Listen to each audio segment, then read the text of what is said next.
Hi? You there? Yes, you. Can you help my friend Larry here? He is feeling a bit put on, oppressed, powerless.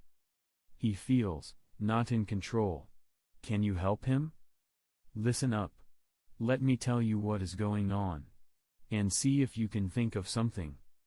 Won't take long, promise, you see. Larry was told, and he believed, he was born sovereign in his life.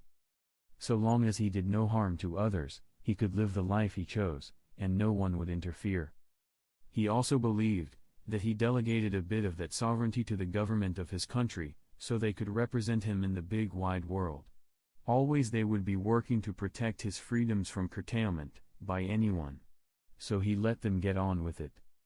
He was also protected by the power of the head of state of his country and its constitutional oath to protect his freedoms.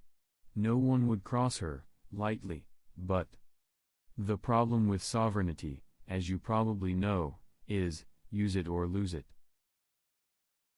In time, like over centuries, because the people allowed the government to do more and more for them, the delegates started to forget where the power lay. They started to behave as if they were sovereign. Over longer time, the government would even claim to be sovereign on their websites. Parliament is sovereign. It even thought it had power to delegate their assumed sovereignty to others. No wonder Larry is confused. Whilst we had a monarch who understood her position to uphold the people, our rights were kinda protected. Sadly, she can help us no longer. We miss her. Her successor as monarch has always been in favor of the Great Reset and all that it entails. He was, obviously, misschooled on his constitutional responsibility to strike down any attempt by the political classes to usurp our sovereignty, and say that it is theirs now. Although not crowned yet, he still is fully king, and needs to stand up for us in our time of need, in a way that the late Queen didn't need to. Or he should not bother us with a phony coronation, at our expense, taking vows he has no intention to keep. Otherwise the insidious corralling of the people, the powerful by the powerless, will continue. And we have a responsibility to understand our power, and stand in it firmly, and say no. Before we become full enslaved by the world systems, our own governments. Like a friend with borderline personality disorder, trying to convince us the power was always theirs, and we should trust they have our best interests front and center. People who, until we elected them, were no better than they should be, and won't be again when we deselect them.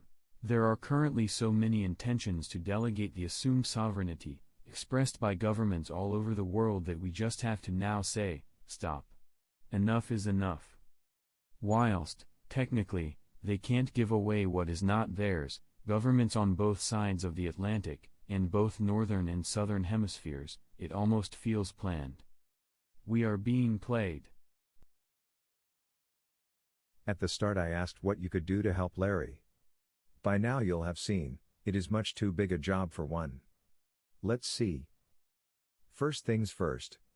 Check out my ramblings, do a bit of internet research. See, I am not making it up. Here are some topics for you. How about implementation of mandatory digital IDs in your country? All the rest hang off these. Or the central bank digital currency. Coming soon, hanging off the digital ID and a control freak's gift from heaven, as they can program what you can spend it on. And how much you can save. What about looking into the climate change conspiracy? We know the climate is changing, but this is being used as a rod to beat us with, and as an excuse to move large amounts of money from place to place, until it reaches the right pockets. There is little or no correlation between human activity and the level of greenhouse gases in the atmosphere. Not for you. What about the agenda for the 21st century, untold power being delegated, upwards to an unelected quango known as the World Health Organization. This would give them unlimited power over governments on their own say-so. They only need to declare a few people coughing in some far-flung part of the world to be a potential pandemic, then they can instruct you to vaccinate and the government to lock you, and everyone else, down. You see what I mean? These are all happening at the same time. What about health? Fancy looking back at the effects of the COVID-19 pandemic to see what we can learn with the benefits of hindsight? Who knew what about which bit and when? What did they do with the information, and why were their voices suppressed and vilified? Who gained from others' misery? Who had a hand in stretching the fear? By how much did they directly or indirectly benefit? How many of their relatives died alone or are dying unexpectedly now? This is just a taster.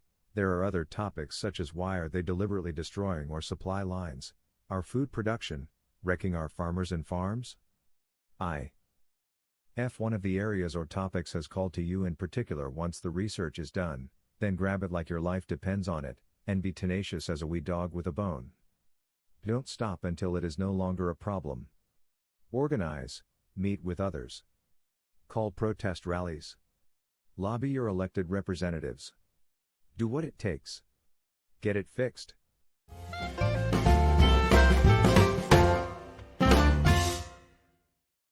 It's a funny old world we built. Hey? Please, like this video and follow me for more. There may be some more there already. Floating voter says, 10-10, till we do it again.